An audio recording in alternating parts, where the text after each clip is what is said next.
ప్రభునందు ప్రియులారా, మన ప్రభు అయిన యేసుక్రీస్తు నామములో మీకు శుభములు తెలియజేస్తూ దేవుని యొక్క వాక్యాన్ని ధ్యానం చేయడానికి ప్రభు ప్రేమలో మిమ్మల్ని ఆహ్వానిస్తూ ఉన్నాను.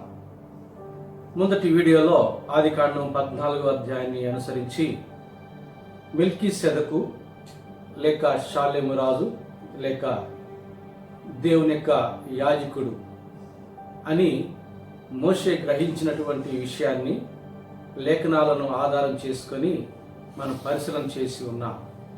ఈ సమయంలో కూడా ఆదికాండం 14వ అధ్యాయాన్ని అనుసరించి అదే సంఘటనను మనం అనుసరించి ధ్యానం చేస్తూ ఉన్నాము. అయితే ఆ అధ్యాయంలో నుంచి, ఆ సంఘటనలో నుంచి మనం ధ్యానం చేయబోయే అంశం ఏమిటి అని అంటే, దశమ భాగము ఎప్పుడు ఏర్పడింది, ఎలా ఏర్పడింది, అది ఇప్పుడు ఏ విధానంలో ఉంది. మరలా చెప్తాను, దయచేసి గమనించండి. ఆదికాండం 14వ అధ్యాయాన్ని అనుసరించే మనం ధ్యానం చేయబోయే అంశం ఏమిటి అని అంటే, దశమ భాగం ఎప్పుడు ఏర్పడింది, ఎలా ఏర్పడింది, అది ఇప్పుడు ఏ రూపములో లేక ఏ విధానంలో ఉంది. ఎందుకంటే రకరకాల బోధలు ఉన్నాయి. కొన్ని బోధలేమో దశమ భాగం ఇవ్వకూడదు అని, కొన్ని బోధలేమో ఇవ్వచ్చు అని, మరికొన్ని రకాల బోధలేమో దశమ భాగం ఏంటి వర్ధిల్లిన కొలది ఇవ్వాలని మరి ఇలాంటి పలు రకాల బోధల నేపథ్యంలో క్రైస్తవ ప్రపంచం ఒకంత అయోమయానికి గురవుతూ ఉన్నది. ఇలాంటి సందర్భంలో, ఇలాంటి నేపథ్యంలో మన ఈ సమయంలో అదే అంశాన్ని లేఖనాలను ఆధారం చేసుకునే ధ్యానం చేస్తున్నాం. ఇది నా బోధ కాదు, బైబిల్ బోధ. ఎందుకంటే ప్రతి దానికి నేను మీకు లేఖనం యొక్క ఆధారాన్ని ఇస్తూనే ఉన్నాను, ప్రతి వీడియోలో కూడా.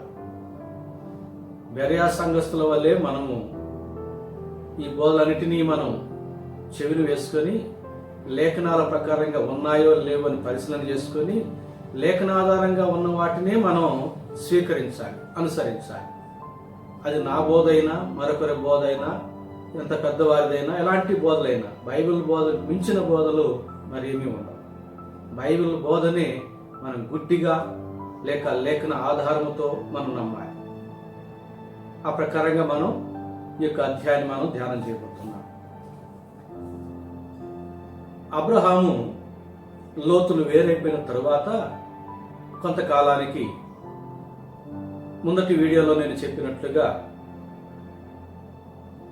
సొదొమ గొమొర్రా ప్రాంతపు 5 మంది రాజులు 12 సంవత్సరాలు కదొర్లాయోమెరు అనే రాజుకి సామంతులుగా ఉంటూ కప్పం గడుతూ వచ్చారు. 13వ సంవత్సరమున వీరు కప్పం కట్టడం మానివేశారు. కనుక 14వ సంవత్సరమున కదొర్లాయోమెరు అనే రాజు తనతో ఇంకొక 3 రాజులను కలుపుకొని వీరి మీదకి యుద్ధానికి బయలుదేరుతాడు. వీరి యొద్దకు వచ్చే మార్గంలో ఒక 6 మంది రాజులు, మనం 14వ అధ్యాయం 1వ వచనం నుంచి 7వ వచనం వరకు ఉన్న వాక్య భాగంలో చూస్తాం. 6 మంది ప్రజలను వారు జయించి దోచుకుంటారు. ఆ తర్వాత ఈ 5 మంది రాజులను కలుసుకుంటారు.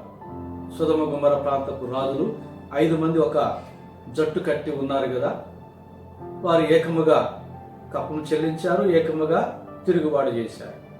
ఇప్పుడు వీరు ఆ 4 రాజులు, కదొర్లాయోమెరుతో కూడా వచ్చినటువంటి 3 రాజులు, ఆయనతో కలుపుకుని 4 రాజులు, మరి వారు 6 మంది రాజులను జయించి దోచుకున్న విషయాలు అంతటితో కూడా వచ్చారు.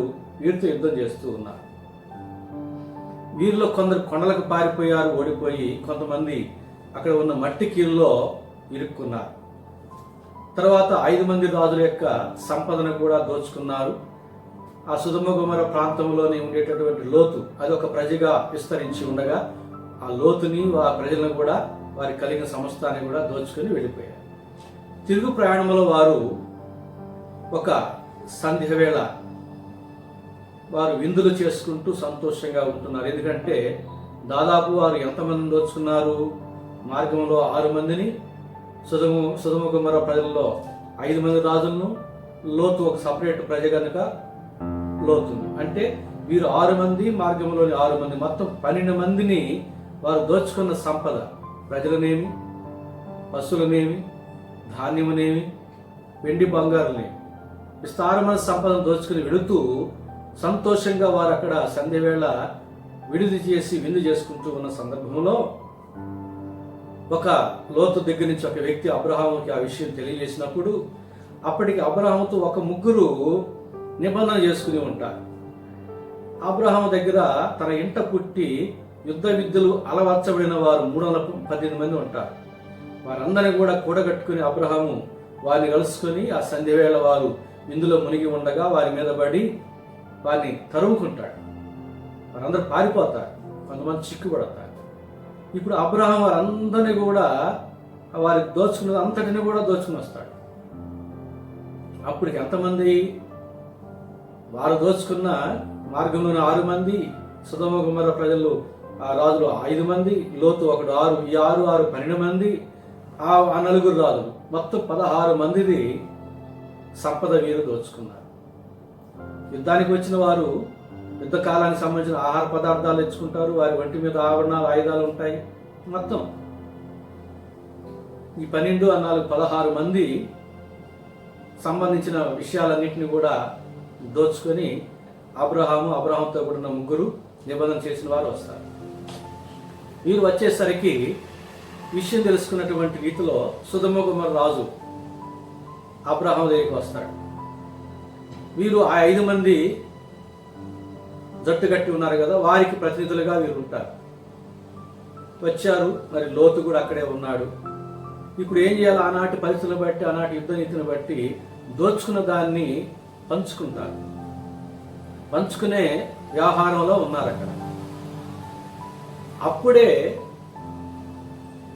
మోషే చెప్పినటువంటి మెల్కీసెదెకు రొట్టెను ద్రాక్షరసాన్ని తీసుకొని అలసి ఉన్న అబ్రహాముకి ఇచ్చి అబ్రహామును దీవిస్తాడు. మనం ఆదికాండం 14వ అధ్యాయం మనం 18వ వచనం నుంచి కానీ చూస్తే, రొట్టె ద్రాక్షారం ఇచ్చినటువంటి సర్వోన్నతుడైన దేవుని యాజకుడు 19-20 వచనాలు 2 రకాల ఆశీర్వాదాలు అబ్రహాంతో అంటాడు. అప్పుడు అతడు అబ్రహామును ఆశీర్వదించి, ఆకాశమునకు భూమికిని సృష్టికర్తయును సర్వోన్నతుడునైన దేవుని వలన అబ్రహాము ఆశీర్వదింపబడునుగాక. దేవుని వలన అబ్రహాము ఆశీర్వదించబడునుగాక. ఇది ఒక ఆశీర్వాదం. రెండవ ఆశీర్వాదం ఏమిటంటే 20వ వచనం, నీ శత్రువులను నీ చేతికి అప్పగించిన సర్వోన్నతుడగు దేవుడు స్తుతింపబడునుగాక అని చెప్పాను. అప్పుడు అతడు అన్నిటిలో అతనికి 10వ వంతు ఇచ్చాను. సర్వోన్నతుడైన దేవుని యాజకుడిగా వచ్చిన మెల్కీసెదెకు లేక షాలేము రాజు రొట్టెను ద్రాక్షరసాన్ని అబ్రహాముకి ఇచ్చి, అబ్రహామా, నీవు దేవుని వలనే దీవించబడాలి.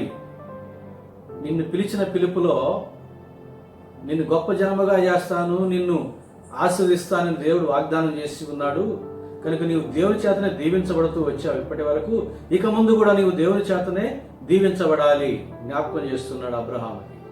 రెండవది, అబ్రహామా, నీ యొక్క శక్తియుక్తులు కాదు, నీ ఇంట అలవర్చబడిన 318 మంది యొక్క బలశక్తి కాదు, లేదా నీతో నిబంధన చేసిన 3 యొక్క శక్తి సామర్థ్యాలు, వారితో ఉన్న ప్రజల యొక్క శక్తి సామర్థ్యాలు కాదు, కానీ సర్వోన్నతుడైన దేవుడు నీకు విజయం ఇచ్చాడు అని రెండో విషయాన్ని కూడా జ్ఞాపకం చేశాడు. ఎందుకని అంటే అక్కడ యుద్ధం చేసి విజయం పొందుకున్న వారందరూ, విజయం పొందుకున్న ఆ యుద్ధంలో పాలిభాగస్తులుగా ఉన్న వారందరూ అక్కడ ఆ సొమ్మును పంచుకోవాలి. ఇప్పుడు ఈ మెల్కీసెదెకు వచ్చి, దేవుడయ్యా మీకు పక్షంగా యుద్ధం చేసి విజయం ఇచ్చింది అన్నాడు. అంటే ఇప్పుడు దేవునికి కూడా భాగం రావాలి కదా. అబ్రహాం గ్రహించి వెంటనే ఏం చేశాడు?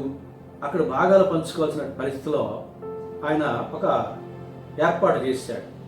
ఏమని ఏర్పాటు చేశాడంటే, ఇప్పుడు సొదొమ గొమొర్రా ప్రజలు ఆ యొక్క రాజులు 5 మంది కదా, లోతు ఒకడు 6 మంది కదా, వీరికి సంబంధించినంతా తెచ్చారు. ప్రజలనేమి వారికి సంబంధించిన సమస్తాన్ని తెచ్చారు. ఇప్పుడు వాడిది వారికి ఇచ్చేయాలా అని అనుకుంటారు, వాళ్ళు ఇస్తే సంతోషం అని. కానీ ఇక్కడ అబ్రహాం ఏం చేశాడంటే 10 భాగాలు చేయాలన్నాడు. ఈ 6 మందిది 10 భాగాలు చేస్తే వాళ్ళకి కొంచెం ఇబ్బందే. కానీ ఇక్కడ మరొక విషయం ఉంది. ఈ 6 మందితో మరొక 10 మందిది కలుపుతున్నాడు. ఎవరు? ఆ 4 రాజులది యుద్ధం చేయడానికి వచ్చిన వారు, కథలు యోమేరు ఆయనతో కూడా 3. వారు మార్గ మధ్యలో 6 మందిని జయించారు కదా, దోచుకున్నారు కదా, 6 మంది. ఆ 6 మంది వారికి 4, 10 మందిది కూడా ఈ 6 మందితో కలుపుతున్నాడు. ఇప్పుడు 6 మందికి సంబంధించిన 10 భాగాలు చేయడంలో, లేక 10 మందిది కలిపి ఈ 16 మందిని సంబంధించిన 10 భాగాలు చేయడంలో తేడా ఏమిటి? పెద్ద లాభ నష్టాలు ఏమి ఉండవు. 6 మందికి సంబంధించిన 10 భాగాలు చేస్తే కొంచెం మనసు నొచ్చుకోవచ్చు. కానీ 10 మందిది 6 మందితో కూడా జత చేసి దాన్ని 10 భాగాలు చేస్తూ ఉన్నప్పుడు ఎవరికి కూడా పెద్ద కష్టం ఉండదు. లాభం వచ్చినా నష్టం వచ్చినా పెద్దగా అంతగా రాదు. కాబట్టి అందరికీ ఆమోదయోగ్యమే, అందరూ కూడా అంగీకరించి ఉంటారు. అసలు అంగీకరించాల్సిన పని లేదు. ఎందుకంటే అబ్రహాము తనతో ఉన్నవారు జయించాలి, సమస్తం వారిదే. కానీ మనసును నొప్పించే పని కాకుండా ఒప్పించే పని చేస్తున్నాడు అబ్రహాం ఇక్కడ. కాబట్టి 10 భాగాలు చేశాడు. ఆ 10 భాగాలు ఎందుకు చేశాడు? అబ్రహాం ఒకడు, ఆయనతో ఉన్నవారు 3, మొత్తం 4. లోతు ఒకడు 5 మంది. ఈ సొదొమ గొమొర్రా ప్రాంతపు రాజులు 5 మంది. ఈ 5 10 మంది. ఈ 10 మంది అక్కడ ఉన్నారు. ఈ 10 మంది అక్కడ పంచుకోవాలి. 10 భాగాలు. సరే, లోతు భాగం ఇచ్చాడు. 5 మంది సొదొమ గొమొర్రా ప్రాంత రాజులది 5 మంది 5 భాగాలు ఇచ్చేశాడు. అబ్రహాంతో వచ్చిన 3కి 3 భాగాలు ఇచ్చేశాడు. 5 సొదొమ గొమొర్రా ప్రాంతపు రాజులు 5 భాగాలు, లోతు 1 భాగం 6 భాగాలు, అబ్రహాంతో వచ్చిన 3కి 3 భాగాలు, మొత్తం 9 భాగాలు పోతే 10వ భాగం అబ్రహాం దగ్గర ఉంది. ఈ 10వ భాగాన్ని ఈ యుద్ధంలో నా పక్షంగా నాకు బదులుగా యుద్ధం చేసి విజయం ఇచ్చిన దేవా, నన్ను దీవించిన దేవా, నాకు రొట్టె ద్రాక్షాలను ఇచ్చి నన్ను బలపరిచిన దేవా, ఇదిగో నీకు ఈ 10వ భాగం, నాకు వచ్చిన నా భాగం అంతా 10వ భాగం అంతా నీకు ఇచ్చేస్తున్నా. నాకు వచ్చిన దాంట్లో 10వ భాగం కాదు, నాకు వచ్చిన భాగం అంతా నీకు ఇచ్చేస్తున్నా. నువ్వు మాకు ఇచ్చిందే ఇదంతా, ఇక్కడ ఉండేదంతా నువ్వు మాకు ఇచ్చిందే, అందులో 10వ భాగం నీకు ఇస్తున్నా, అది నా వంతు. ఏమేమి ఇచ్చుంటాడు? అక్కడ ఏమేమి ఉన్నాయి? ధాన్యం ఉంది, పశువులు ఉన్నాయి. ఆ పశువులు అంటే ఎద్దులు, ఇక గాడిదలు, ఒంటెలు, తర్వాత గొర్రెలు అన్నీ ఉంటాయి. ధాన్యము, ఇంకా మనుషులు కూడా ఉంటారు. పట్టబడిన మనుషులు కూడా విభజించుకుంటారు, పంచుకుంటారు. వారు తీసుకెళ్ళి తమ ఇంట్లో పనివాళ్ళుగా, బానిసలుగా, దాసులుగా చేసుకుంటారు. ఆ రీతిగా ఆ 4 రాజులు, వారు మార్గ మధ్యంలో జయించిన 6 మంది రాజులకు సంబంధించిన ప్రజలు ఉన్నారు కదా. ఆ ప్రజలు అంటే అబ్రహాము దేవునికి ఇచ్చింది, ఇక్కడ మెల్కీసెదెకుకి ఇచ్చింది 10వ భాగంలో ఆ చెరపట్టబడినటువంటి ప్రజలు ఉన్నారు, పశువులు ఉన్నాయి, గాడిదలు ఉన్నాయి, ఒంటెలు ఉండవచ్చు, గొర్రెలు ఉండవచ్చు, ఇవన్నీ ఉన్నాయి. ఇప్పుడు దేవుడు స్వీకరించినాడు. స్వీకరించి ఏం చేశాడు? ఏం చేసి ఉంటాడు? పరలోకానికి తీసుకుని వెళ్ళాలి, తీసుకుని పోతాడా? లేదా ఏం చేయాలి? ఏమైనా దహించి వేయాలనా? ఆనాడు కర్మేలు పర్వతం మీద ఏలియా అర్పించినటువంటి ఆ అర్పణ, సవాలతో కూడిన అర్పణలో పైనుండి అగ్ని దిగి వచ్చి దహించి వేసినట్టుగా ఏం చేయాలి? దేవుడు ఏం చేశాడంటే, అక్కడ ఉన్న మనుషులు దహించి వేయాలంటే మనుషులు ఉన్నారు, అన్ని జీవులు ఉన్నాయి, ధనధాన్యాలు ఉన్నాయి, వెండి బంగారం అన్నీ ఉన్నాయి. దహించడం కాదు, పరలోకానికి తీసుకుని వెళ్ళడం కాదు. ఏం చేస్తాడు? అక్కడ పట్టబడిన వారు ఉన్నారు, వారందరూ పరదేశులే. మార్గ మధ్యంలో 6 మంది, తర్వాత 4 సంబంధించినటువంటి యుద్ధానికి వచ్చిన 4 సంబంధించినటువంటి యుద్ధ ఖైదీ. వారందరికీ దేవుని భాగానికి వచ్చిన ధాన్యాన్ని, పశువుని ఇచ్చేసి మీరు ఒక ప్రజగా జీవించడని చెప్పి వాళ్ళు విడిచిపెట్టాడు. పరదేశుల మీద దేవునికి ఉన్నటువంటి మక్కువ చూడండి. పట్టబడిన వారి మీద, చెరపట్టబడిన వారి మీద ఉన్నటువంటి మక్కువ దేవునికి కనబడుతుంది. ప్రభునందు ప్రియులారా, ఇక్కడ మనం గమనించాల్సింది ఏమిటంటే, అబ్రహాము కట్టిన లెక్క ఇక్కడ ఇట్లా ఏర్పడింది 10వ భాగం అనేది. దేవుడు దానికి ఎంతగానో సంతోషించినాడు. అబ్రహాం చూడు, నేను వారి పక్షంగా యుద్ధం చేసి జయమిచ్చానని గ్రహించి అబ్రహాముకి వచ్చిన 10వ భాగం అంతటిని నాకు ఇచ్చేశాడు అని ఎంతో సంతోషంగా అంగీకరించి అబ్రహామును దీవించాడు. ప్రభునందు ప్రియులారా, ఆనాడు అబ్రహాము కట్టినటువంటి ఆ లెక్కను దేవుడు స్థిరపరిచినాడు. ఎంతో సంతోషించినాడు గనక, అది ఇచ్చేవారికి దీవెనకరమైన విషయం గనక, దేవుడు దీవించడానికి ఎంతగానో సంతోషిస్తాడు గనక దాన్ని దేవుడు స్థిరపరిచినాడు. మోషే ద్వారా ఇచ్చిన ధర్మశాస్త్రంలో దాన్ని పొందుపరిచినాడు. ఇక మోషే ధర్మశాస్త్రంలో దశమ భాగముల గురించిన విషయాలు ఎట్లా ఉన్నాయో, నూతన నిబంధన భాగంలో దశమ భాగం గురించినటువంటి విషయాలు ఎట్లా ఉన్నాయో లేఖనాలను ఆధారం చేసుకుని మనం ధ్యానం చేద్దాం. ఎందుకంటే ఇక్కడి నుంచే మనం కొంచెం జాగ్రత్తగా ధ్యానం చేయాల్సిన అవసరం ఉంది.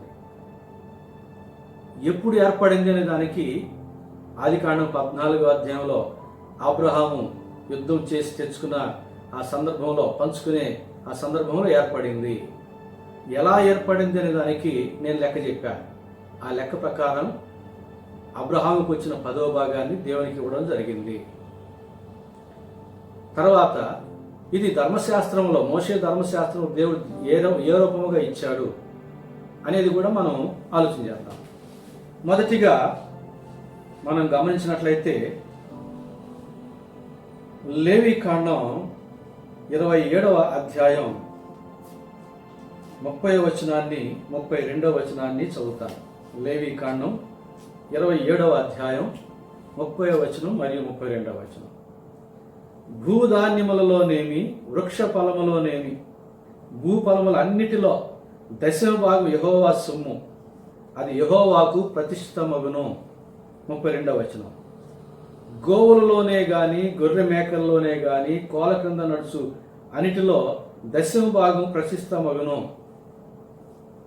చూసారా, అన్నిటిలో కూడా 10వ భాగము దేవునిది. తండ్రి కుమార పరిశుద్ధాత్మ త్రియేక దేవుని నామపేట అది దేవునికి ప్రతిష్ఠ చేయబడినటువంటిది. అది దేవుని సొమ్ము అంటున్నాడు. దేవునికి ప్రతిష్ఠ చేయబడినటువంటి సొమ్ము అంటున్నాడు. తర్వాత సంఖ్యాకాండం 18వ అధ్యాయం 21వ వచనాన్ని కూడా చదువుతాను. సంఖ్యాకాండం 18వ అధ్యాయం 21వ వచనం. ఇదిగో లేవీయులు చేయు సేవకు, అనగా ప్రత్యక్షపు గుడారం యొక్క సేవకు నేను ఇజ్రాయేలు యొక్క 10వ భాగం అన్నిటినీ వారికి స్వాస్థ్యముగా ఇచ్చి తిని. ఇజ్రాయేలు యొక్క 10వ భాగం అన్నిటినీ లేవీలకు ఇచ్చాడట దేవుడు. ఎందుకని? లేవీలకు స్వాస్థ్యము లేదు. మోషే యెహోషువల నాయకత్వంలో ఐగుప్తు దేశం నుండి కనాను దేశానికి వచ్చినటువంటి వారికి ఆ ప్రాంతమంతటిని భాగాలు చేసి పంచాడు. ఆ క్రమంలో లేవీలకి భాగమేమి ఇవ్వలేదు, స్వాస్థ్యం లేదు వారికి అన్నాడు. వారి స్వాస్థ్యం ఏమిటి అంటే యెహోవాయే వారి భాగం అన్నాడు. కనుక ఇజ్రాయేల్ యొక్క దేవునికి ప్రతిష్ఠ చేయబడినటువంటి 10వ భాగములు అన్నీ కూడా దేవునికి మందిరములో దేవుని సేవ చేసేటట్టు లేవీలకి దేవుడు ఇచ్చేశాడు. అది వారిది అన్నాడు. కాబట్టి 10వ భాగములు మోషే ధర్మశాస్త్రం ప్రకారంగా, దేవుని యొక్క ఆజ్ఞ ప్రకారంగా ఇజ్రాయేల్ యొక్క 10వ భాగములు అన్నీ కూడా దేవుని మందిరములో దేవుని సేవ చేసేటటువంటి లేవీలకు, యాజకులు, ప్రధాన యాజకులకు చెందాలి. ఇది ఒకవేళ ఎప్పుడు ఇవ్వచ్చు, నెల నెల ఇవ్వాలన్నా లేక సంవత్సరానికి ఇవ్వాలంటే కాదు. యెరూషలేము మందిరంలో ఇవ్వాలంటాడు. యెరూషలేములో ఉన్నవారు రోజు ఇవ్వచ్చు, వాళ్ళకి వచ్చిన ఆదాయం వచ్చిన వారానికి ఒకసారి, 10 రోజులకు ఒకసారి, నెలకు ఒకసారి ఇస్తే నెలకు ఒకసారి ఇవ్వచ్చు. కానీ దేవుడు లేఖనాలు ఏం చెప్పాడంటే సంవత్సరానికి 3 పండుగలు చేయాలి, ఖచ్చితంగా ప్రతి పురుషుడు దేవుని యొక్క మందిరములో కనబడాలంటాడు. అంటే 4 నెలలకు ఒకసారి ఖచ్చితంగా దేవుని యొక్క మందిరానికి రావాలి, ఎక్కడెక్కడ ఉన్న వారందరూ కూడా. పండుగలు చేయాలి. ఆ వచ్చినప్పుడల్లా వారి దశమ భాగములు లేవీలకు ఇవ్వాలి, లేదంటే వారికి జరుగుబాటు ఎట్లా? ఇది దేవుడు ఏర్పాటు చేసినటువంటి విధానం. ఒక విషయం అది. రెండవ విషయం ఏమిటి అంటే, రెండవ విషయం సంఖ్యాకాండం 18వ అధ్యాయంలోనే 26వ వచనం 28వ వచనం మరొక విషయాన్ని దేవుడు ఏర్పాటు చేసి అది కూడా మనం జ్ఞాపకం చేసుకోవాలి. సంఖ్యాకాండం 18వ అధ్యాయం 26వ వచనం మరియు 28వ వచనం, నీవు లేవీలతో ఇట్లను, నేను ఇశ్రాయేలు చేత మీకు స్వాస్థ్యముగా ఇప్పించిన దశమ భాగమును మీరు వారి యొద్ద పుచ్చుకున్నప్పుడు మీరు దానిలో అనగా ఆ దశమ భాగంలో దశమ భాగమును యెహోవాకు ప్రతిష్టార్పణగా చెల్లింపవలెను. లేవీలారా, మీకు ఇశ్రాయేలు యొక్క దశమ భాగములన్నీ మీకు సొంతం చేస్తున్నారు కదా, మరి మీరేం చేయాలి? మీ దశమ భాగంలో మళ్ళా దశమ భాగం తీసి ప్రధాన యాజకునికి ఇవ్వాలి. 28వ వచనం చదువుతున్నాను చూడండి. అట్లు మీరు ఇశ్రాయేలు యొద్ద పుచ్చుకుని మీ దశమ భాగములు అన్నిటిలో నుండి మీరు ప్రతిష్టార్పణమును యెహోవాకు చెల్లింపవలెను.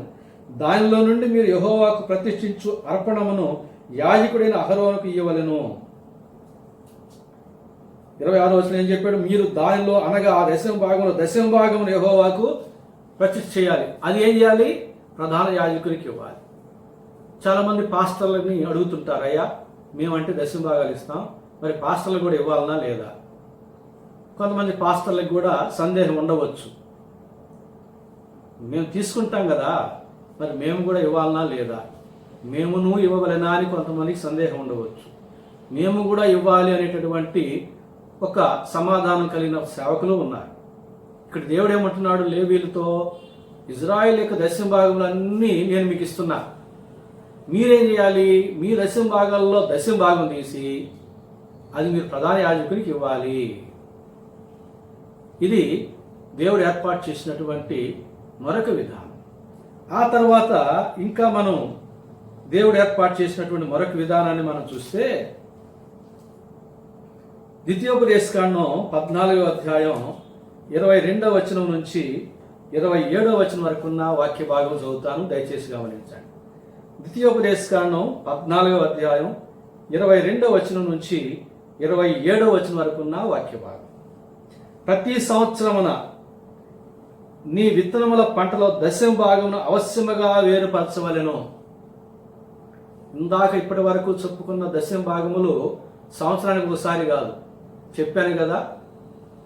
సమీపంగా ఉండేవాళ్ళు ఎప్పుడైనా, దూరంగా ఉండే వాళ్ళ వీలును బట్టి 4 నెలలకు ఒకసారో లేదా 3 నెలలకు ఒకసారో 2 నెలలకు ఒకసారి దేవుని యొక్క ఆహారానికి వెళ్ళినప్పుడల్లా వాళ్ళకి చేయొచ్చు. ఇది మాత్రం సంవత్సరానికి ఒకసారి మళ్ళీ దశమ భాగం తీయాలి. అది రెగ్యులర్గా జరిగిస్తూ సంవత్సరానికి ఒకసారి మళ్ళీ ఒక ప్రత్యేకమైన దశమ భాగం తీసి దాన్ని ఏం చేయాలంటాడో చూడండి.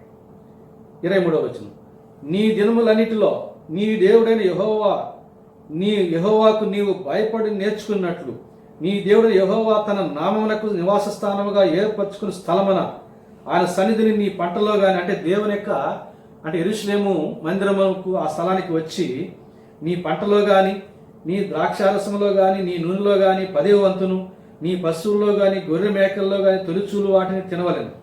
మార్గము దీర్ఘముగా ఉన్నందున, అంటే ఎక్కువ దూరముగా ఉంటే, అనగా యెహోవా తన నామమునకు నివాస స్థానముగా ఏర్పరచుకున్న స్థలము మిక్కిలి దూరముగా ఉన్నందున, యెరూషలేముకి ఎవరైనా దూరముగా ఉంటే నీవు వాటిని మోయలేని ఎడల నీ దేవుడు యెహోవా నిన్ను ఆశీర్వదించినప్పుడు వాటిని వెండికి మార్చి ఆ వెండిని చేత పట్టుకొని నీ దేవుడు యెహోవా ఏర్పరచుకున్న స్థలమునకు వెళ్ళి నీవు కోరు దేనికైనను, ఎద్దులకేమి గొర్రెలకేమి ద్రాక్షరసముకేమి నీవు కోరు దానికి ఆ వెండినిచ్చి అక్కడ నీ దేవుడిని యెహోవా సన్నిధిని భోజనం చేసి, ఎవరెవరు భోజనం చేయాలి అక్కడ? ఆ దశమ భాగంతో నీవును నీ ఇంటి వారును నీ ఇంట నుండి లేవీలను సంతోషింపవలెను. లేవీలను విడవకూడదు, నీ మధ్యను వారికి పాలైనను స్వాస్థ్యమైనను లేదు. ప్రభునందు ప్రియులారా, దయచేసి గమనించండి. ఇక్కడ ఏం చెప్తున్నాడు? నీవును నీ ఇంటి వారును నీ ఇంట ఉన్నటువంటి లేవీలు, అంటే నీ ప్రాంతంలో ఉండే లేవీలు అంటే సేవకులు, వారితో కలిసి ఆ సంవత్సరానికి ఒకసారి తీసే ప్రత్యేకమైన దశమ భాగంతో యెరూషలేములో తినాలి. పండగ భోజనం లాగా తినాలి, నీకు ఇష్టమైన భోజనం. సేవకులు కూడా నీతో జాయిన్ అవుతారు కాబట్టి శ్రేష్టమైనటువంటి భోజ్యము నువ్వు ఏర్పాటు చేయాలి. ఆ దశమ భాగమును అయిపించాలి ఎట్లాగైనా సరే. అది 1 రోజు తింటావు, 2 రోజులు తింటావు, 4 రోజులు తింటావు. ఇది సంవత్సరానికి ఒకసారి దశమ భాగం విషయం. దానికి ముందు మనం చెప్పుకునేది వీలు పడినప్పుడల్లా దశమ భాగం తీసుకుని వెళ్ళి ఇవ్వడం, లేవీయులకి ఇవ్వడం. ఈ దశమ భాగం ఏంటంటే తినే దశమ భాగం, సేవకులతో కలిసి తినేటటువంటి దశమ భాగం, ఇంటి వారితో సేవకులతో కలిసి. మరొకటి కూడా ఉందండి, 3 సంవత్సరాలకు ఒకసారి తీసే దశమ భాగం కూడా ఉంది. అది ద్వితీయోపదేశకాండం 24వ అధ్యాయం 28వ వచనం 29వ వచనం చదువుతున్నాను, దయచేసి గమనించండి. నీ దేవుడు యెహోవా నీవు చేయు నీ చేతి పని అంతటిలోను నిన్ను ఆశీర్వదించున్నట్లు 3 సంవత్సరములకు ఒకసారి ఆ ఏట నీకు కలిగిన పంటలో 10వ వంతు బయటికి తెచ్చి నీ ఇంట ఉంచవలెను.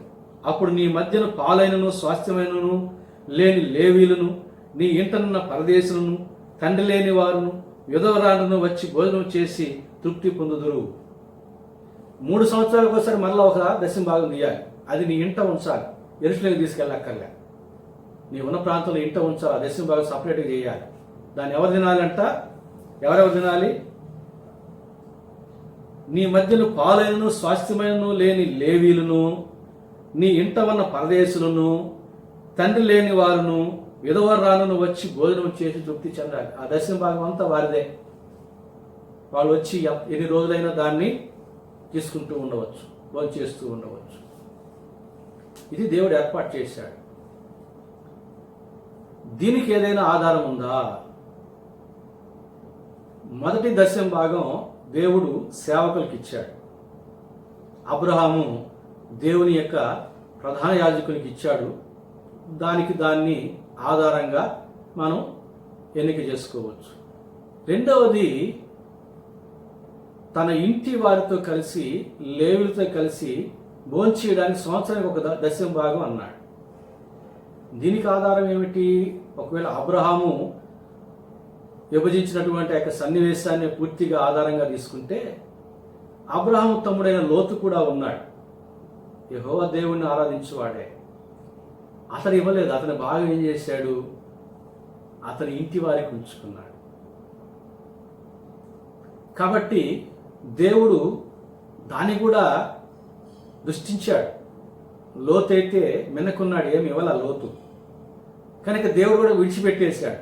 మీరు దాన్ని భుజించండి, మీరు స్వీకరించండి. ఆ రీతిగా ఇక్కడ ఏం చేశాడంటే, ఇజ్రాయేలు వారు తమ ఇంటి వారితో కలిసి, ఇంట ఉన్న లేవీయులతో కలిసి దేవుని సన్నిధిలో వారు భుజించాలి. అది సంవత్సరానికి ఒకసారి. మూడవది ఏమిటి? తమ ఇంటనే 3 సంవత్సరాలకు ఒకసారి ఒక దశమ భాగం తీసి, ఎవరెవరు? తండ్రి లేని వారు, విధవరాన్లు, పరదేశులు అందరూ ఆ దశమ భాగాన్ని వారు స్వీకరించాలి. ఇక్కడ అబ్రహాము పంచిన ఆ యొక్క పరిస్థితుల్లో అబ్రహాముతో నిబంధన చేసిన వారు 3 ఉన్నారు. ఆ 3 ఏది 3 సంవత్సరాలకి మనం ఒక పోలికగా తీసుకుంటే, ఆ 3 సంవత్సరాలకు ఒకసారి ఒక దశమ భాగం తీసి, అబ్రహాముతో రక్త సంబంధం కలిగిన వాడు లోతు, అబ్రహాముతో నిబంధన చేసిన వారు ఈ 3. కనుక దేవుడు అబ్రహాముని, లోతుని, అబ్రహాముతో నిబంధన చేసిన ఈ 3 కూడా గమనంలోకి తీసుకున్నాడు. అట్లాగే అనిపిస్తూ ఉంది. కనుక అబ్రహాము తనకి ఇచ్చిన దాన్నేమో దేవుడు సేవకులకి ఇస్తున్నాడు, లేవీయులకి ఇస్తున్నాడు. అబ్రహాము రక్త సంబంధమైన లోతు దానికి ఇచ్చి ఆయన భాగాన్ని ఆయన విడిచిపెట్టిందేమో ఇక్కడ సంవత్సరానికి ఒకసారి దశమ భాగం తీసి ఇంటి వారితో యెరూషలేములో లేవీయులతో కలిసి భోంచేయాలని చెప్పి దాన్ని చెప్పాడు. 3 సంవత్సరాలకు ఒకసారి అంటే అబ్రహాముతో 3 నిబంధనలు చేశారు కదా, దానికి పోలికగా 3 సంవత్సరాలకు ఒకసారి ఒక దశమ భాగం తీసి తండ్రి లేని వారు, మరి పరదేశులు, ఇక విధవరాలు అందరూ కలిసి ఆ దశమ భాగాన్ని వాళ్ళు స్వీకరించాలి. ఈ ఏర్పాటు చేశాడు. ఇంతకు మించినటువంటి ఆధారాలు మనకు ఎక్కడ దొరకవు. ప్రారంభంలోనే అబ్రహాము దగ్గర మనకు కనబడేటట్టు ఆధారాలు దేవుడు ఏర్పాటు చేసినటువంటి పాత నిబంధనలోని దశమ భాగాల యొక్క ఏర్పాటుకి. అయితే ఇక్కడ మనం గమనించాల్సిన విషయం ఏమిటి అంటే,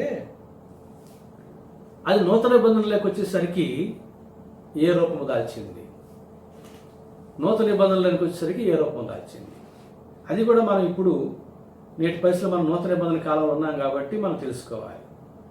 యేసు ప్రభువు మరి మత్తయి సువార్త 23వ అధ్యాయం 23వ వచనంలో కానీ, లూకా సువార్త 11వ అధ్యాయం 42వ వచనంలో కానీ ఏమంటాడంటే, నేను చదువుతాను, మీరు గమనించండి. మత్తయి సువార్త 23వ అధ్యాయం 23వ వచనం చదువుతాను, చూడండి.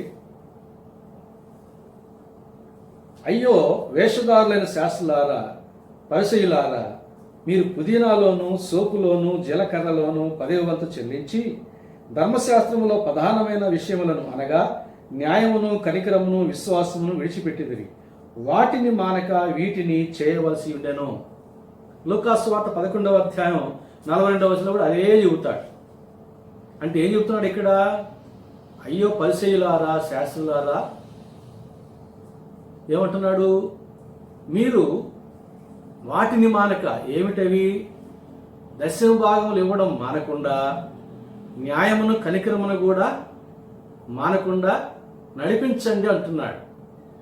ఒకవేళ అనుకోవచ్చు కొందరు, మనలోనే కొందరు అనుకోవచ్చు, అది వాళ్ళకి చెప్పాడు కదా, మనకు క్రైస్తవులు చెప్పలేదు కదా అని. అసలు యేసుప్రభు క్రైస్తవులతో ఎప్పుడైనా మాట్లాడా? అప్పుడు క్రైస్తవులు అనేవాళ్ళు ఉన్నారా? యేసుప్రభు కాలంలో అందరూ కూడా చివరికి అపోస్తులు 12 మంది కూడా క్రైస్తవులు కాదు కదా.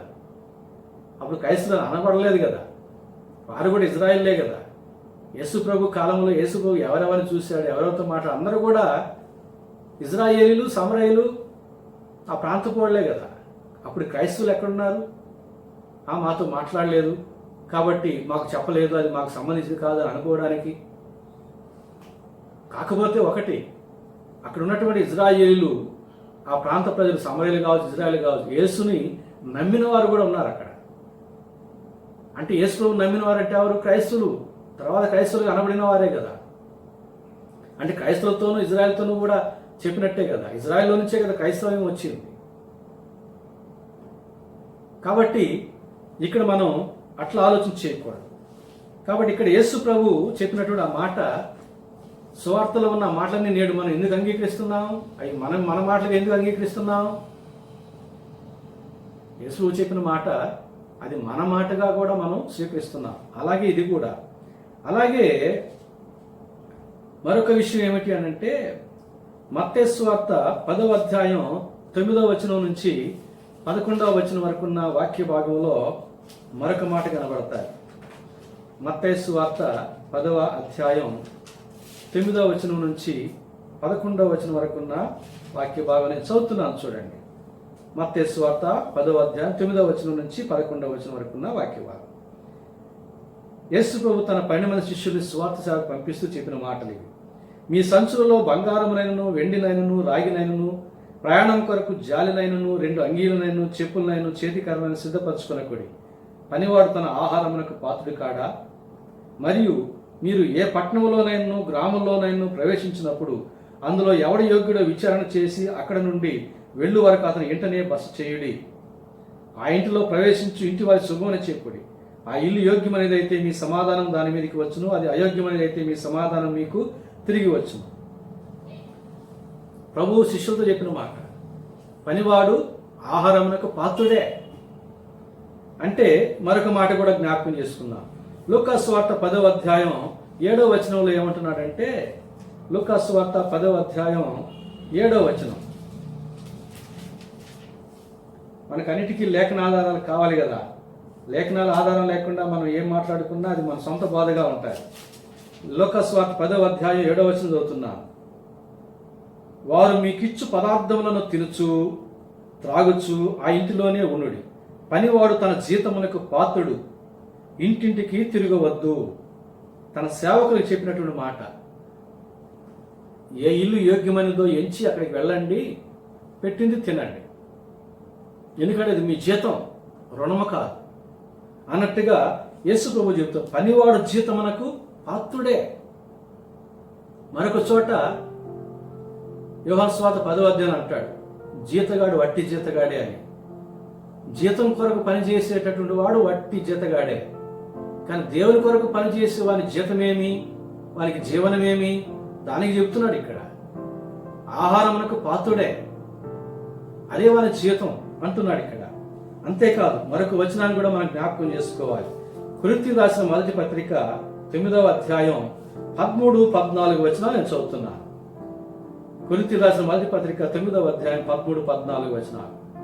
ఆలయ కృత్యములు జరిగించువారు ఆలయము వలన జీవనము చేయుచున్నారనియు, బలిపీఠమునందు కనిపెట్టుచుండువారు బలిపీఠముతో పాలివారై ఉన్నారనియు మీరు ఎరుగరా? అలాగున సువార్త ప్రచురించువారు సువార్త వలన జీవించవాలని ప్రభువు నియమించి ఉన్నాడు. దేవుడు నియమించిన విధానం ఏమిటి? ప్రభువు నియమించి ఉన్నాడు అంటున్నాడు ఇక్కడ పౌలు భక్తుడు. ప్రభువు నియమించిన విధానం ఏమిటది? ఆలయ కృత్యములు జరిగించువాడు, బలిపీఠం యొద్ద కాచుకుని ఉన్నవాడు, వాటితో జీవనము చేయాలి. ఇది ప్రభువు ఏర్పాటు చేసింది యెరూషలేము దేవాలయంలో ఉన్న వారికి అని చెప్పి అనుకుందామా? బలిపీఠం అక్కడ ఉంది కాబట్టి ఆల్రెడీ దేవుడు ఏర్పాటు చేశాడు మోషే ధర్మశాస్త్రంలో. ప్రభు మళ్ళీ కొత్తగా ఏర్పాటు చేయాల్సిన అవసరం లేదు. ఇక్కడ వారిని ఉద్దేశించి చెప్పడం లేదు, ఆల్రెడీ ఉంది. యెరూషలేము దేవాలయంలో ఉన్న లేవీల కొరకు, యాజకుల కొరకు, ప్రధాన యాజకుల కొరకు దేవుడు ఏర్పాటు చేసినది ధర్మశాస్త్రం రాయబడి ఉన్నది అనుసరిస్తూ ఉన్నారు. ప్రభు మళ్ళా కొత్తగా చెప్పాల్సిన పని లేదు. ఇక్కడ ఎందుకు చెప్తున్నాడంటే, ఎవరైతే యేసు ప్రభువుని నమ్మి యేసు ప్రభు యొక్క సేవ కొరకు సమర్పించుకుంటారో వారి జీవనాన్ని దేవుడు పరిగణలోనికి తీసుకుని చెబుతున్నాడు వారిని ఉద్దేశించి. మనకు ప్రకటన గ్రంథం 1వ అధ్యాయంలో ఒక మాట ఉంది, అఖిల విశ్వాస యాజక సమూహం, ప్రీస్ట్హుడ్ ఆఫ్ ఆల్ బిలీవర్స్. దేవుని నమ్మిన వారందరూ కూడా యాజకులే, రాజులైన యాజక సమూహమే. ప్రీస్ట్హుడ్ ఆఫ్ ఆల్ బిలీవర్స్ అంటారు. అఖిల విశ్వాస యాజక సమూహం, అందరూ యాజకులే, నో డౌట్, సందేహమే లేదు, అందరూ యాజకులే. అయితే నేడు మనకు తెలుసు కదా, అందరము యాజకులమే. ఇందులో 2 వర్గాలు ఉన్నాయి. ఒకటి పార్ట్ టైము, రెండవది ఫుల్ టైం. పార్ట్ టైం వర్గం ఏమిటి? వారి జీవనం కొరకు ఉద్యోగాలు, వ్యాపారాల్లో లేక కూలి పని ఏదో ఒక పని చేసుకుంటూ జీతమో లేక దినసరి వేతనమో లేక లాభమో సంపాదించుకుంటూ వాటితో వారు వారి కుటుంబాలను పోషించుకుంటూ వారికి మిగిలిన సమయంలో, వెసులుబాటు సమయంలో దేవుని సేవ చేసేటటువంటి వర్గం ఒకటి ఉంది. వారికి అక్కర్లేదు. రెండో వర్గం ఉందే, దేవుని సేవనే చేసేటటువంటి వర్గం ఉంది. పూర్తిగా తమ జీవితాలను దేవుని సేవకు సమర్పించుకొని పూర్తి సేవకులు, ఫుల్ టైం పాస్టర్స్ ఉంటారు, సేవకులు ఉంటారు. వారికి జీవనమేమి? ఎట్లా వారిని పోషించాలి దేవుడు?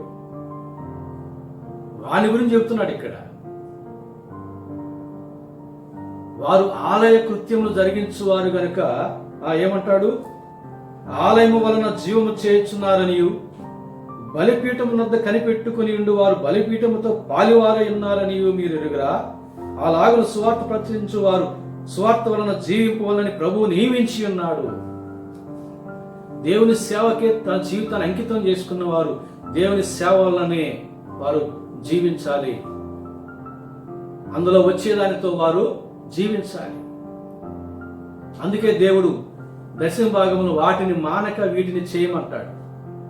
ఆ దశమ భాగములు అక్కడ లేవీయులకు ఇచ్చినట్లుగా ఇక్కడ పూర్తిగా దేవుని సేవకు సమర్పించుకున్న వారికి దేవుడు ఈ దశమ భాగం ఇస్తున్నాడు. ఈ దశమ భాగం మినిమం, మ్యాక్సిమం ఎంత అంటే వర్ధిల్లిన కొలది. నువ్వు ఎంతగా వర్ధిల్లితే అంతకు మించి ఎంతైనా ఇవ్వచ్చు. అది మ్యాక్సిమం. అందరికీ ఒకే రీతిలో చెప్పలేము మ్యాక్సిమం అనేది. ఒకరు 30 అంతలుగా వర్ధిల్లొచ్చు, ఇంకొకరు 60 అంతలుగా వర్ధిల్లవచ్చు. కాబట్టి వర్ధిల్లిన కొలది వారు మ్యాక్సిమం ఇవ్వచ్చు, తప్పులేదు, ఇంకా ఆశీర్వాదమే.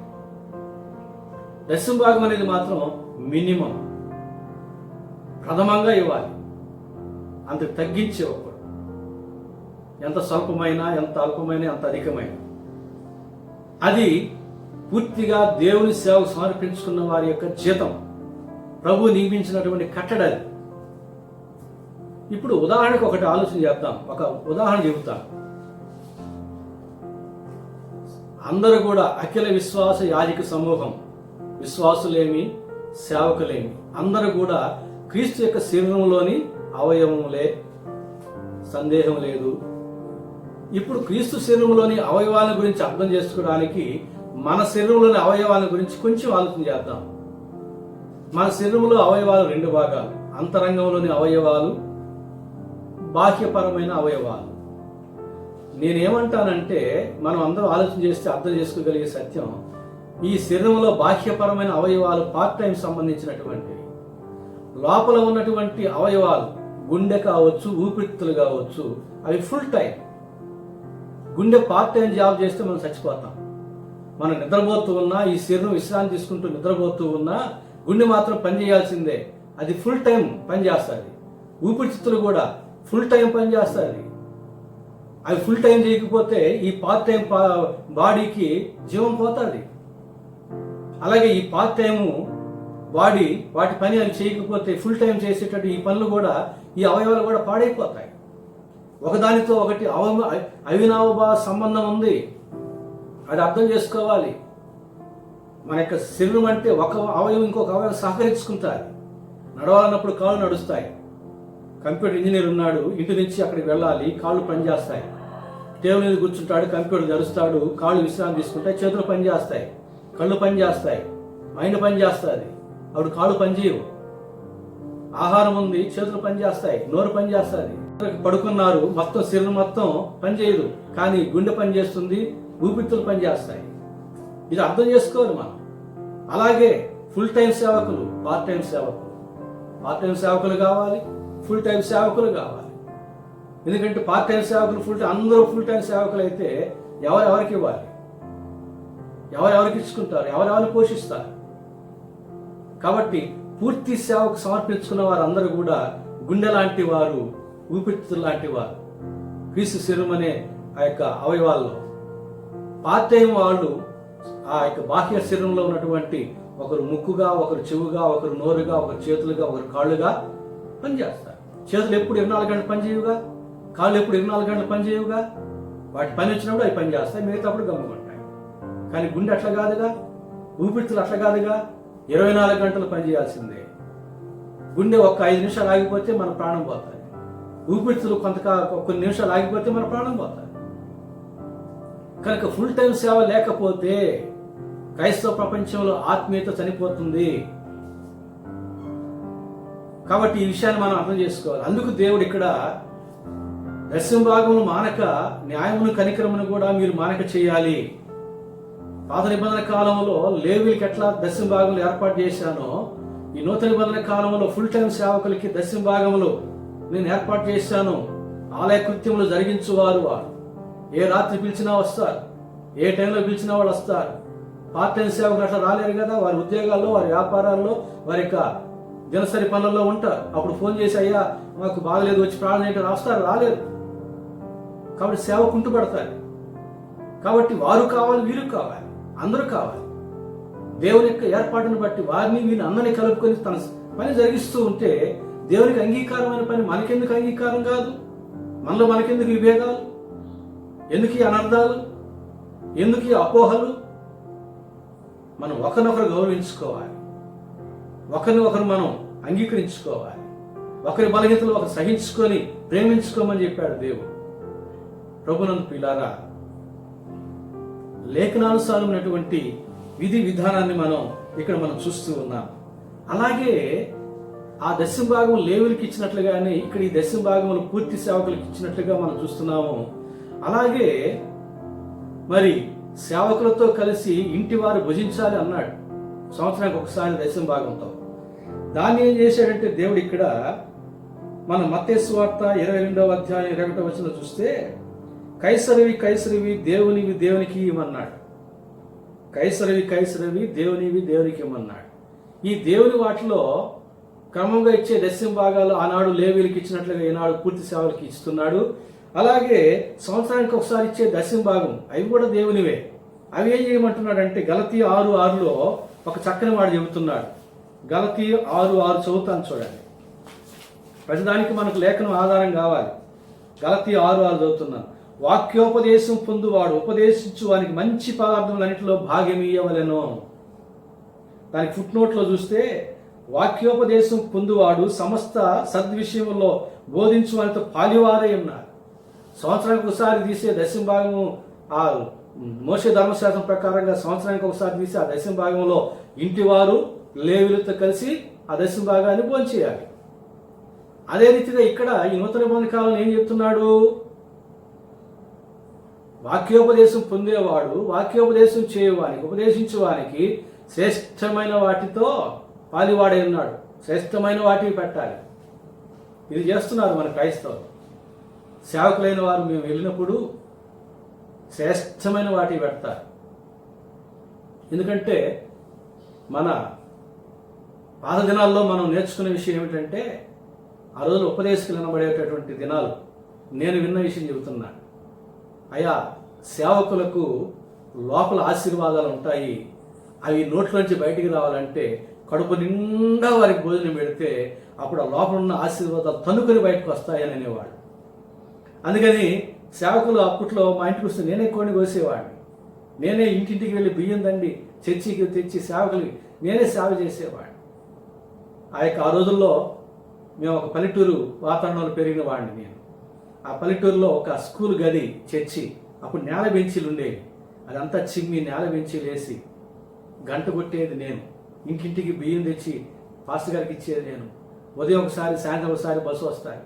ఉదయం వచ్చిన ఆ బస్సులో పాస్టర్ గారిని తెచ్చుకుని గొడుగు పెట్టేది నేను. పోయే వరకు ఆ పాస్టర్ గారిని గొడుగు పెట్టి ఆ పాస్టర్ కూడా ఉండే ఒక సెక్షన్ లాగా నేను పనిచేశాను. దేవుడు నన్ను అందుకు దీవించాడు, మర్చిపోలేదు. ప్రభు నన్ను పిల్లారా, సేవకులకి మనం సేవ చేస్తే దేవుడు ఎక్కడికి పోలేదు, లెక్క కడతాడు, దాని ప్రతిఫలం ఇస్తాడు. ఇక్కడ ఏమంటున్నాడు? ఉపదేశించు వానికి మీరు శ్రేష్టమైన ఆహారం. కొన్ని సందర్భాల్లో నేను వెళ్ళినప్పుడు నాకు కొంచెం హార్ట్ ప్రాబ్లం ఉంది. నేను అది తినకూడదని అంటే, మీరు పాస్టర్ గారు కదా మీకేం కాదు తినమంటారు. ఏం చెప్తాము? ప్రార్థన చేసుకుని తినేస్తాం. తినకూడని పదార్థాలు కూడా. పరీక్షకి వెళ్ళినప్పుడు హై కొలెస్ట్రాల్ కనబడినప్పుడు డాక్టర్ గారు ఏమంటాడు? పాస్టర్ గారు మీరు బాగా భోంచేసినట్టున్నారు అని అంటాడు. ఏం చెప్పాం సార్, వాళ్ళు ఈ మాట అంటున్నారు మా సంఘస్థులు అంటే నవ్వుతారు డాక్టర్. సేవకులకి మీరు బాగానే పెడుతున్నారు. అందరూ ఎంత పేదవాడైనా సేవకుడు అంటే ఒక ప్రత్యేకమైన రీతిలో ప్రేమిస్తున్నారు, ఆతిథ్యం ఇస్తున్నారు. పండగలప్పుడు వారి యొక్క ఇళ్లలో శుభకార్యాలప్పుడు క్యారియర్లు పంపించే వాళ్ళు కూడా ఉన్నారు. పాస్టర్ గారి కుటుంబాన్ని జ్ఞాపకం చేసుకున్నారు. కొన్ని ప్రాంతాల్లో అయితే పాస్టర్ గారు వంటే చేయడు. పాస్టర్ గారు మీరు మా కొరకు ప్రార్థన చేయండి, ప్రసంగాలు సిద్ధపరచుకుని రండి, మీరు వంటే చేయడాన్ని దామాషా వేసుకొని సంఘంలో ఒక కుటుంబం ఒక్కొక్క పూట లేక ఒక దినం భోజనం పంపిస్తూ ఉంటారు. క్యారీ తెచ్చి ఇచ్చేస్తారు అంతే. ఇంక నీ వంట పని చేసుకునే పనిలే. ఎప్పుడు వీళ్ళు సంఘం కొరకు ప్రార్థన చేయడం, సంఘం సేవ చేయడం, సంఘంకి వాక్యాలు సిద్ధపరచుకోవడం, పూర్తిగా సంఘం కొరకు. అలాంటి సంఘాలు దీవించబడుతున్నాయి. తర్వాత మరొక విషయం, మరి ఇక్కడ మోషే ధర్మశాస్త్రంలో దేవుడు పరదేశుల్ని విధవరాన్ని వాళ్ళని కూడా జ్ఞాపకం చేసుకున్నాడు కదా. దాన్ని ఎట్లా తీసుకొచ్చాడంటే దేవుడు ఇక్కడ యాకోబు పత్రిక 1వ అధ్యాయం 27వ వచనంలో భక్తిలో కలిపేశాడు దాన్ని. యాకోబు పత్రిక 1వ అధ్యాయం 27వ వచనం, తండ్రి అయిన దేవుని ఎదుట పవిత్రమును నిష్కళంకమైన భక్తి ఏదనగా దిక్కులేని పిల్లలను విధవరాండ్లను వారి ఇబ్బందుల్లో పరామర్శించుటయు యహలోక మాలిన్యము తనకు అంటకుండా తను తాను కాపాడుకున్నటేనే. చూసారా, దేవుడు మర్చిపోలేదండి. ఆ మోషే ధర్మశాస్త్రంలోని ఆ 3 రకాల దశమ భాగాలను దేవుడు ఇక్కడ కలిపేశాడు. అక్కడ లేవీలకు ఇచ్చింది, ఇక్కడ పూర్తి సేవకులకు ఇచ్చాడు. అక్కడ ఇంటి వారికి లేవీలకు ఇచ్చింది, ఇక్కడ సేవకులకి ఇంటి వారికి ఇచ్చాడు. గలతీ 6:6 ప్రకారంగా. అక్కడ పరదేశులకి తండ్రి లేని వారికి విధవరాలకి ఇచ్చింది. ఇక్కడ కూడా ఏం చెప్పాడు? అసలు తండ్రి అయిన దేవునితో నిష్కలంకమైన భక్తి ఏదనగా, భక్తికి ఒక నిర్వచనం చెబుతున్నాడు, ఒక డెఫినేషన్ చెబుతున్నాడు. ఏమిటయ్యా అంటే, పాస్టర్ ఎదుట భక్తి ఏదనగా అనడంలే, మనుషులు ఎదుట భక్తి ఏదనగా అనడంలే, తండ్రి అయిన దేవుని ఎదుట అన్నీ ఎరిగిన, అంతరంగాన్ని కూడా ఎరిగినటువంటి, మరి రహస్య జీవితాన్ని, పరిపూర్ణ జీవితాన్ని ఎరిగిన తండ్రి అయిన దేవుని ఎదుట నిష్కళంకమైన భక్తి ఏదనగా అనాథ బిడ్డలను విధవరాండ్లను వారి ఇబ్బందుల్లో పరామర్శించుచు ఇహలోక మాలిన్యము మనకు అంటకుండా పవిత్రముగా జీవించుటయే. అది భక్తి. దేవునికి ఇష్టమైన, దేవునికి ఆమోదయోగ్యమైన భక్తులు కలిపేశాడు దీన్ని.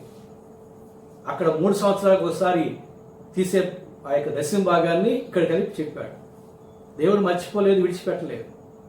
ప్రభునందు ప్రియులారా, సమయం లేదు, ఇప్పటికే చాలా సమయం అయిపోయింది కనుక నేను ముగిస్తూ ఉన్నాను.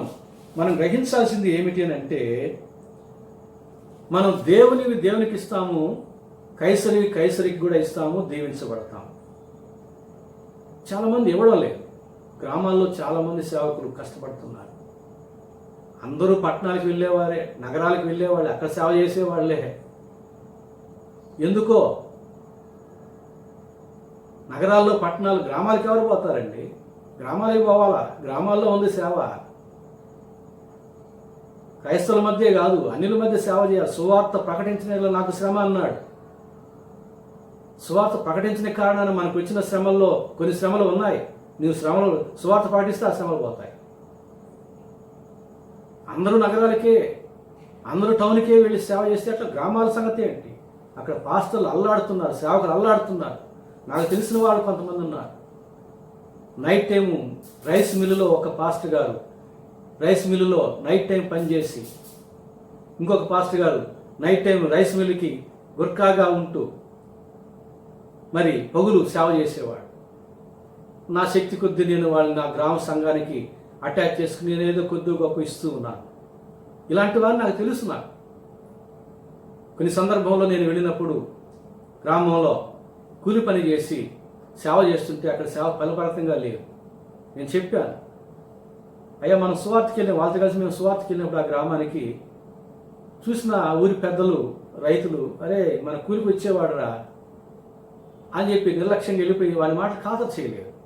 అప్పుడు చెప్పాను నేను వారితో, అయ్యా మనం ఇట్లా ఉంటే మన మాట ఖాతరు చేయరు, నువ్వు ఆ కూలి పని మానే, నేను ఏదో కొంత ఇస్తాను అని ఆ ఏర్పాటు చేసిన తర్వాత కొంతకాలానికి అతను కూలివానిగా కాకుండా ఆ ఊళ్ళో సేవకుడిగా గుర్తింపు పొందిన తర్వాత అతను చెప్పే సువార్త విని వేరే వారు కూడా సేవకు రావడం, సంఘానికి రావడం జరిగింది. కాబట్టి మనం పాస్టర్ల సేవకులు మనం గౌరవించి ప్రేమించినప్పుడు, వారి సేవకు సహకరించినప్పుడు దేవుడు మనల్ని కూడా దీవిస్తాడు. మరి కైసరికి ఇస్తాం కదా. కరెంటు బిల్లు కడతాం, కరెంటు బిల్లు కట్టకపోతే మనకి ఇక్కడ ఫ్యాను, ఏసీలు ఉండవు, తర్వాత వైఫై ఉండదు, మనకి ఇబ్బంది ఉంటుంది, డిష్ ఉండదు. అన్నిటికీ కడతాం. ప్రభుత్వానికి సంబంధించిన ప్రభుత్వానికి కడతాం, ప్రభువుకి మాత్రమే. ఆ దేవుడికి నాకు ఎంతమంది బిడ్డలో, నాకు ఎంత ఖర్చు తెలుసు కదా అని అనుకుంటున్నాం. ఖచ్చితంగా మనం దేవునికి మొట్టమొదటి ఇవ్వాలంతే. ఇచ్చి చూడంటాడు. దేవునికి ఇస్తే ఆ పేద విధవరాలు ఏలే వెళ్ళినప్పుడు, అయ్యా కొంచెం పిండి ఉందంటే మొట్టమొదటి నువ్వు తీసుకొని రావా అంటాడు. నేర్చుకోవాలి మనం. తెచ్చింది దీవించబడింది, తొట్టిలో పిండి అయిపోలేదు. ఆత్మీయ మార్గం ఇది. ఆర్థికాభివృద్ధికి ఉన్న ఆత్మీయ మార్గం, ఆర్థికాభివృద్ధికి ఉన్నటువంటి దైవిక మార్గం ఇది. మనం కలిగిన దాంట్లోంచి దశంభాగములు దేవునికి ఇవ్వాల్సినవి ఇచ్చినప్పుడు దేవుని చేత మనం దీవించబడతాం. ఎందుకు ఇవ్వడం లేదు? కొంతమందికి డబ్బు జబ్బు, గుండె జబ్బు ఉండే వాళ్ళ యొక్క గుండె చాలా బలహీనంగా కొట్టుకుంటుందట. లబ్ డబ్ అని. డబ్బు జబ్బు ఉండే వాళ్ళ యొక్క గుండె ఎట్లా కొట్టుకుంటుందట? డబ్బు అని కొట్టుకుంటుందట. నిజమే, వాక్యం సెలవిస్తూ ఉంది, ఒకని ధనము ఎక్కడ ఉండునో అక్కడనే వాని హృదయము ఉండును. ఇప్పుడు నేనేమంటానంటే, దేవుని కంటే ధనాన్ని ఎక్కువగా ప్రేమించే వారి యొక్క ధనము స్టేట్ బ్యాంకులో, సిండికేట్ బ్యాంకులో, ఆంధ్ర బ్యాంకులో ఉందనుకున్నాం. వారి హృదయాలు ఎక్కడున్నాయి? వారి హృదయాలు కూడా స్టేట్ బ్యాంకులో, సిండికేట్ బ్యాంకులో, ఆంధ్ర బ్యాంకులో ఉన్నాయి. ఇప్పుడు మన సువార్త కానీ, ఉద్యోగ సభలు కానీ ఎక్కడ చెప్పాలి? గ్రౌండ్లలో చెప్తే ఏం లాభం?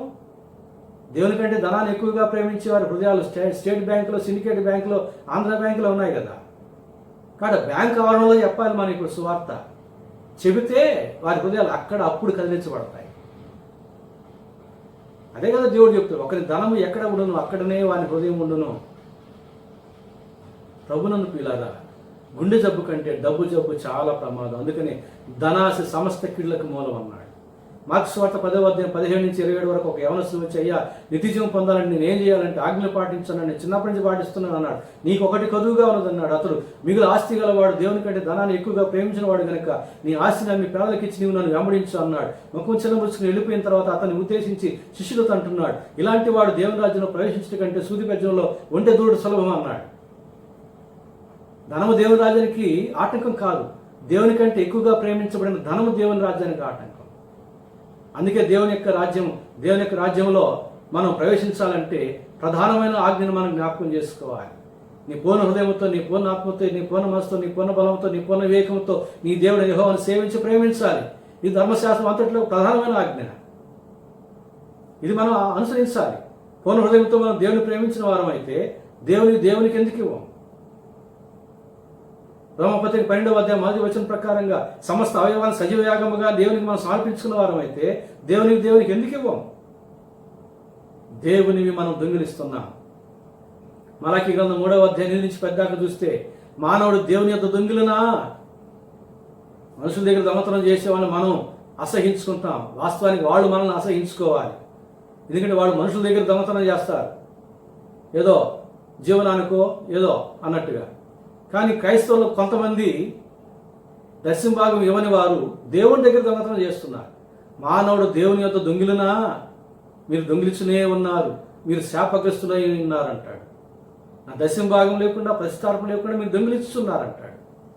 దేవుని దగ్గర దొంగిలించేవాడు మనుషుల దగ్గర దొంగిలించేవాడు అసహించుకోవడం ఏంటి? వాస్తవానికి మనుషుల దగ్గర దొంగిలించేవాడు దేవుడి దగ్గర దొంగిలించేటటువంటి క్రైస్తవులు అసహించుకోవాలి.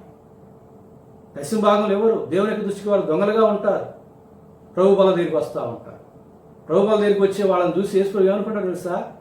దశంభాగం ఇవ్వకుండా వీడు దొంగ అయి ఉండి, శాపగ్రస్తుడై ఉండి, చూడు నా రక్తము నా యొక్క శరీరం కొరకు వస్తూ ఉన్నాడని చాలా దుఃఖము కూడా చూస్తూ ఉంటాడు. ప్రభునందుకు ఇలాగా లోతుగా మనం ఆలోచన చేయాలి. దేవుని దృష్టికి మనం ఎట్లా కనబడుతున్నాం, మనం ఏమై ఉన్నాం? దేవుడు తన ఏకైక కుమారుని మనకిచ్చాడు. యేసు ప్రభు తన రక్తమంతటిని మనకిచ్చాడు, తన ప్రాణాన్ని మన కొరకు సమర్పించాడు. మనం స్వస్థపరచడానికి ఆయన కొరడాలతో, ముళ్ళ కిరీటంతో కొట్టబడి ఆయన పొందిన దెబ్బల ద్వారా మనం స్వస్థ కలుగునట్లు చేశాడు. పరిశుద్ధాత్మ దేవుడు పరలోకాన్ని విడిచి మనతో ఉండడానికి ఈ లోకానికి వచ్చాడు. దేవుడు ఇంతగా మన కొరకు సమర్పించుకుంటే మనం దేవునికి సమర్పించుకునేది ఏమిటి? మొట్టమొదటి మనల్ని మనం సమర్పించుకోవాలి. మన హృదయాన్ని దేవునికి సమర్పించుకోవాలి. తర్వాత మనకు కలిగిన వాటిలో మనం సంపాదించినంతా దేవుడు మనకు ఇచ్చిన సామర్థ్యాన్ని బట్టే అందులోంచి దేవునికి ఇవ్వాలి. ఆ రీతిగా దేవునికి ఇచ్చి మన హృదయాన్ని, మన జీవితాన్ని, మనకు కలిగిన వాటిలో దేవునికి ఇచ్చి ఆయన బిడ్డలుగా ముద్రించబడి, ఆయన చేత దీవించబడి, ఆయన యందు మన యందు ఆయన సంతోషించలాగిన కొనసాగుదాం గాక. పరిశుద్ధాత్మ దేవుడు అటు దీవెన మనకు దయచేయను గాక. ఆమేన్.